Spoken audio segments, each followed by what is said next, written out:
Asaduddin Owaisi. Madam Speaker, I would like to know from the Honourable Minister that in the answer that has been given, the exports of buffalo meat is around about 26,684.22 crores.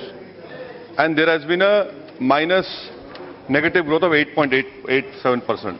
Will the Honourable Minister please give a reply to this question of mine that China is not allowing Indian buffalo meat to be exported? What steps is taking? And because you see, Madam, 26,000 crores, out of 60 odd export units, nearly 38 are in Uttar Pradesh and many are being closed. Is the minister really concerned about it? That because already 8% negative is there, and is the government really, does it wants to promote the export of buffalo meat or does it wants to put a ban on it? Because the atmosphere right now in Uttar Pradesh is that many export buffalo meat units are being closed.